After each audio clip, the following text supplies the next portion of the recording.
So you want to get into the microbrand watch game, but you're not sure where to start, you're not sure where to look, you're not sure if it's even a good idea in the first place? Well, I have 5 things I wish I knew before I started collecting microbrands. It is 3:30 p.m. Let's get down to business. All right, so here on the Time Teller channel, I've had the honor, the privilege, the luck of taking a look at a ton of watches from brands I may otherwise have never heard of, and these are often from small watchmakers known as microbrands.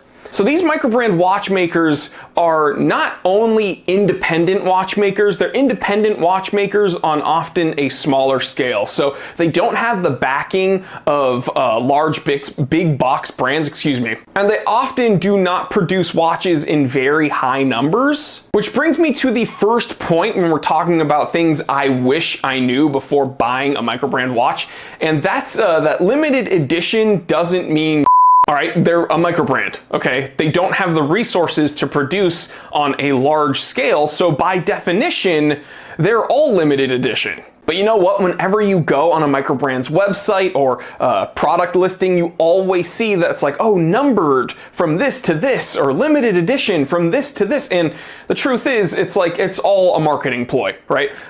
So there are watches that I like from microbrands that are listed as limited edition. However, it is not the fact that they are limited that makes me like them. Because again, by definition, they're all going to be pretty limited. And that's again due to the limited resources that these smaller microbrands have. And when we're talking about production, this kind of brings us to the second point. Probably don't focus too heavily on where the watch was produced, because spoiler alert, the majority of microbrands are produced in Asia. And that's not necessarily a bad thing. I just made an episode talking about Chinese watches and the truth about Chinese watches and why they're often disliked by most watch enthusiasts or snobs. And while I have taken a look at some microbrands that are produced in Europe, the vast majority are produced in Asia, and that doesn't mean that they're worse than the European counterparts. I've had some Asian watches that have like blown my socks off, and that's awesome. So probably judge your watches on a watch-to-watch basis and don't focus too heavily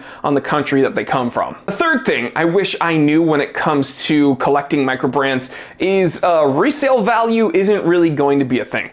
Okay, these are not, Rolexes. They're not going to have Rolex resale value. And sure, you might make some money if we're talking about like a super duper sought after microbrand, like something from Helm, where, they produce small numbers at a time and it's kind of hard to get an allocation. So maybe you get an allocation and you can flip it to someone who really wants one. But even then, your margins aren't going to be huge and you're not going to make an enormous profit. So it's not like these are investment pieces, and it's not like they're going to retain resale value. The fourth thing I wish I knew before getting into microbrands is that snobs will look down on you because your watch does not have a luxury big box brand on the dial. So of course you are just a peasant. But guess what? Those are the same people that are going to look down on you for wearing a G-Shock. And I think G-Shocks rule. So those guys. Now, the fifth and final thing that I wish I knew before buying a microbrand watch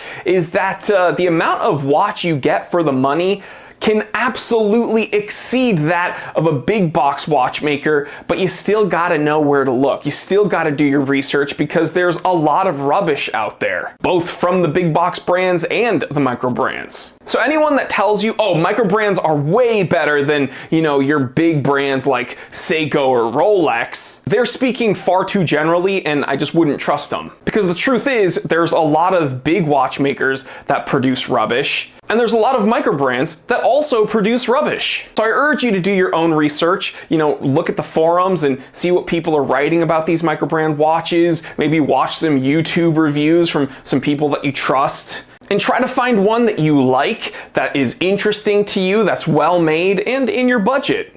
Because again, guys, when it comes to spec monsters, it's often the micro brands that are really giving us those nowadays, because the big box brands, they don't want to give us value anymore. So there you have it. I hope these 5 points helped you out when you're looking to get your first micro brand watch. I've reviewed a ton of them on this channel. I know Jody over at Just One More Watch does a lot of micro brand reviews, and there's a ton of other watch enthusiasts here on YouTube that do a bunch of micro brand reviews. So find one that you like and leave me a comment. Which which is your favorite microbrand and have I reviewed it? All right, guys, I'll catch you on the next one. Stay happy, stay healthy, stay blessed. I'm Jory Goodman. Let time tell, and always remember, I didn't invent time.